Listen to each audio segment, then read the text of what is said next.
Dans cette vidéo, nous allons nous intéresser au traité de Saint-Germain-en-Laye. Le traité de Saint-Germain est, comme son nom l'indique, un traité qui fut signé le 10 septembre 1919 entre les Alliés, qui étaient victorieux de la Première Guerre mondiale, d'une part, et la République d'Autriche allemande, d'autre part, qui faisait donc partie des perdants. Ce traité fait partie des traités qui ratifièrent les conditions de la fin de la Première Guerre mondiale, avec le traité du Trianon pour la Hongrie et le traité de Versailles pour l'Allemagne, que l'on a vu dans une autre vidéo.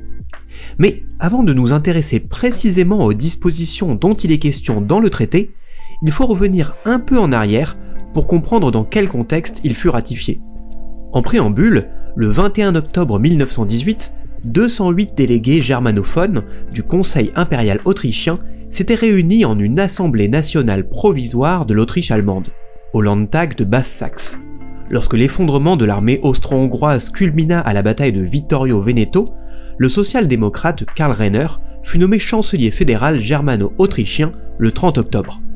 Au cours de la révolution des Asters, la République populaire hongroise nouvellement établie sous la direction du ministre et président Mihály Károly, alors désolé pour ma prononciation, mais oui, vous avez bien entendu, il était à la fois ministre et président, les deux à la fois, et il déclara la fin de l'union réelle avec l'Autriche.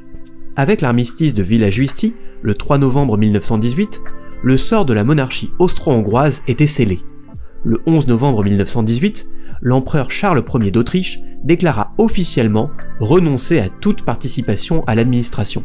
Un jour plus tard, l'Assemblée provisoire déclara que l'Autriche allemande était une république démocratique et faisait en cela partie de la République allemande. Cependant, sur le territoire de la moitié autrichienne de l'ancien empire, les nouveaux États de Tchécoslovaquie, de Pologne et du royaume yougoslave des Serbes, Croates et Slovènes, c'est-à-dire les États successeurs, avaient été proclamés.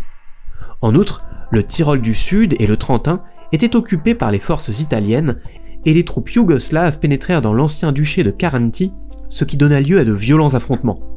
Une élection de l'Assemblée constitutionnelle autrichienne eut lieu le 16 février 1919, et l'Assemblée réélut Karl Renner chancelier fédéral et promulgua la loi concernant le bannissement de la maison de Habsbourg-Lorraine.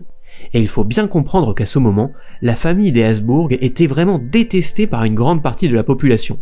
Mais lorsque le chancelier Renner arriva à Saint-Germain-en-Laye, en mai 1919, lui et la délégation autrichienne se retrouvèrent exclus des négociations menées par le Premier ministre français Georges Clemenceau. Alors que les Autrichiens pensaient être traités par les Alliés avec plus de clémence que les Allemands ne l'avaient été avec le traité de Versailles, vous allez voir qu'ils allaient être plutôt surpris. Le traité commença par déclarer que l'empire austro-hongrois devait être dissous. Selon l'article 177, l'Autriche, ainsi que toutes les autres puissances centrales, devaient accepter la responsabilité du déclenchement de la guerre. La nouvelle République d'Autriche, composée de la plupart des provinces danubiennes et alpines germanophones de l'ancienne Cislétanie, devait reconnaître l'indépendance de la Hongrie, de la Tchécoslovaquie, de la Pologne et du royaume des Slovènes, Croates et Serbes. Le traité prévut des réparations de guerre, sous la forme d'importantes sommes d'argent destinées aux Alliés. Mais le montant exact ne fut en fait jamais clairement défini, ni même perçu, ainsi que des dispositions pour la liquidation de la banque austro-hongroise. Personne ne croyait en fait que les Austro-Hongrois étaient capables de payer ces réparations, car l'Empire était incroyablement affaibli à la sortie de la guerre. Ce qui fait que le secrétaire d'État américain, Robert Lansing, mit en quelque sorte fin aux maigres chances de survie de l'Empire austro-hongrois, lorsqu'il déclara à Vienne que puisque les Alliés s'étaient désormais engagés en faveur des Tchèques, des Slovaques et des Slaves du Sud, la possibilité d'un développement autonome, c'est-à-dire le 10e des 14 points, ne suffisait plus.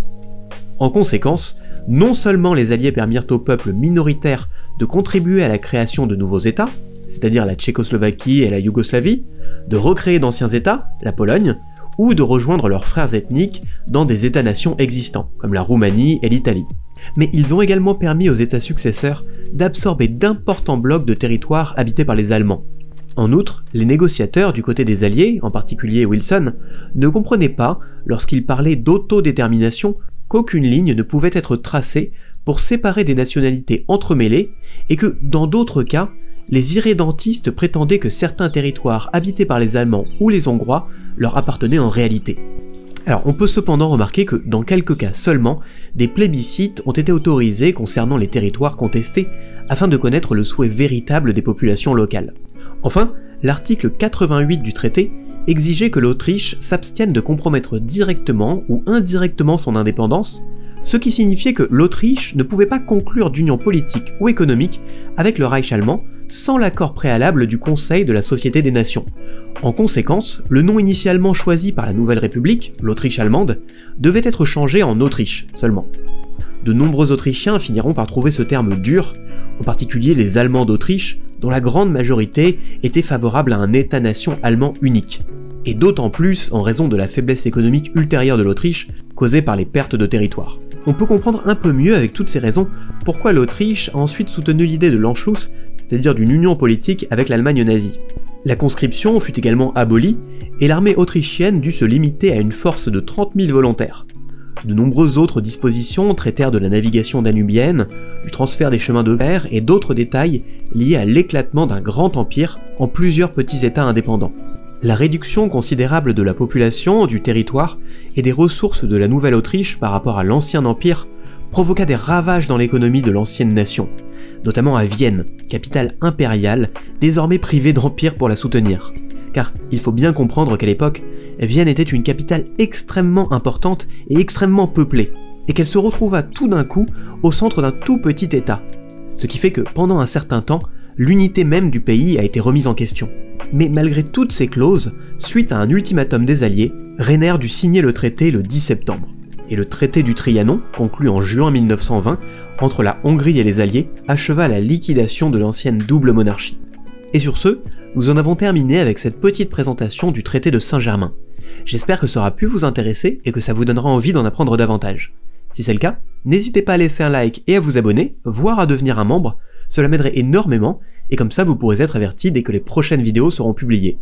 En attendant, vous pouvez me retrouver sur TikTok et Instagram, où je poste d'autres contenus qui pourraient également vous intéresser. Donc je l'espère, à bientôt dans une prochaine vidéo.